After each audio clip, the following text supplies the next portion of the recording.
오늘 5월 21일 성년의 날입니다. 이제 성인이 된 그들에게 큰 축하의 박수를 보내야죠. 하지만 요즘 청년들 참 우울하고 힘든 현실과 마주하고 있죠. 자, 그래서 2030 세대를 주축으로 한 청년정당이죠. 우리미래당이라고 있습니다. 여기 상임대표이고 또 서울시장 예비후보이기도 합니다. 오인철 대표를 연결해서 청년 문제 좀 짚어보죠. 안녕하세요. 네, 안녕하세요. 네. 청년정당 우리미래 서울시장 예비후보 오인철입니다. 네, 우리미래당 당원이 지금 몇 명쯤 돼요? 저희 당원 전국에 한 8,000분 정도 계십니다. 그 가운데 오늘 성년이 된 사람들도 있겠네요.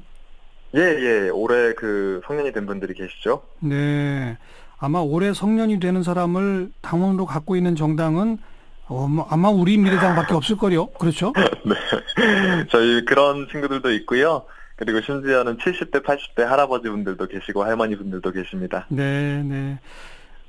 성년의 날이 기쁘고 축하해야 하는 그런 날이어야 하는데 제가 오늘 시작하면서 우리 청년들 너무 우울하고 힘든 현실과 마주하고 있다 이런 얘기를 했어요. 청년들이 지금 가장 피부로 느끼는 제일 큰 문제가 뭡니까?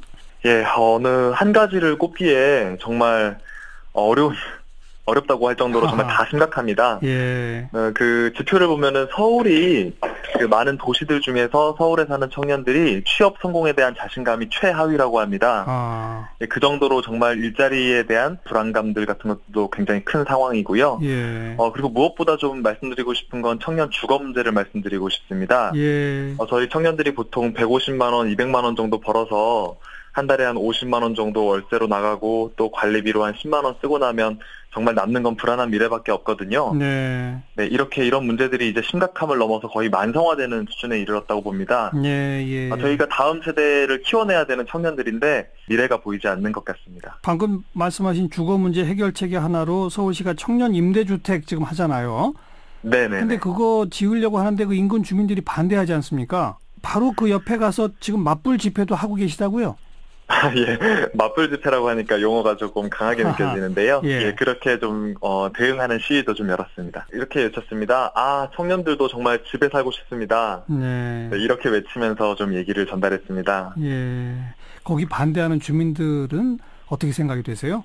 사실 이 표면적으로 여러 가지 이유들이 있지만 사실 그분들의 우려는 이제 임대주택 공급에 따른 집값 하락이나 임대 수익료 떨어진다 이런 것들인데요. 네.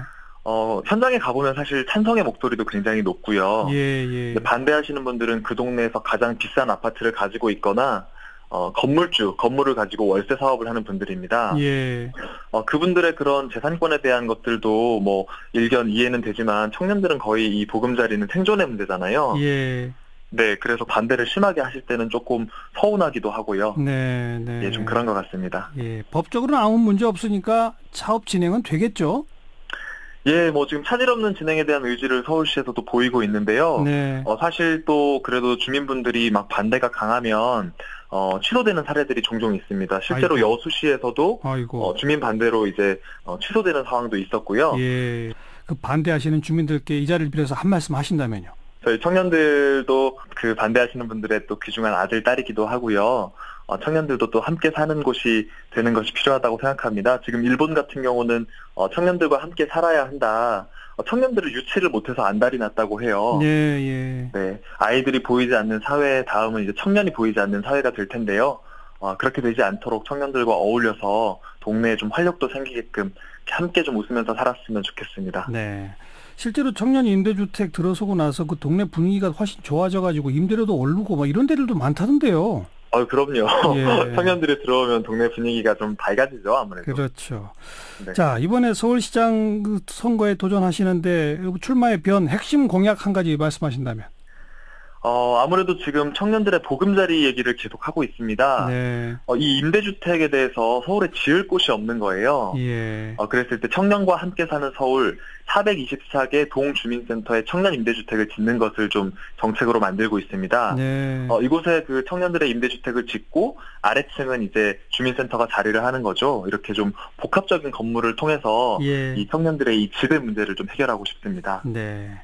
그런데 지방선거의 투표율을 보면 20대, 30대 젊은이들 투표율이 제일 낮습니다. 이거 어떻게 생각하세요? 정말 저희 청년들 정치에 대해서 뭐 관심이 없지 않습니다. 그리고 사실 이 추세로 보면 그 OECD 국가들 중에서 뭐 투표율, 특히 2030 투표율, 지방선거를 포함해서 투표율이 오르고 있는 나라가 대한민국입니다. 아, 그래요? 저희 청년들은 이 투표를 해도 삶이 좀 잘 바뀌지 않기 때문에 사실 그동안 실망했던 것이 사실이고요. 네. 그래서 정치를 혐오하는 것이 아니라 나쁜 정치를 혐오하는 것이고, 그럼에도 불구하고 좋은 정치를 기다리고 있다고 생각합니다. 예. 네, 절대 투표율이 낮긴 하지만 계속 올라가고 있고, 청년들은 앞으로도 더 많은 사회 참여를 해나갈 거라고 생각하고 있습니다. 이번 6.13 선거에서 청년 투표율 또 올라갈까요? 예, 저는 반드시 올라갈 거라고 봅니다. 예. 그리고 그 청년들은 우리 미래당을 찍을까요? 예, 예를 들면 저도 이번에 서울시장에 출마를 했는데요. 네. 당장 정말 서울시장이 되는 것은 이를지도 모르겠습니다. 하지만 정말 할 말이 있어서 출마를 했습니다. 네. 저희 청년들이 정치를 바꿔보겠다고 청년정당 우리 미래를 만들었습니다. 향후 30년 우리가 살아가는 미래를 설계하는데 청년 세대가 통째로 빠져 있습니다.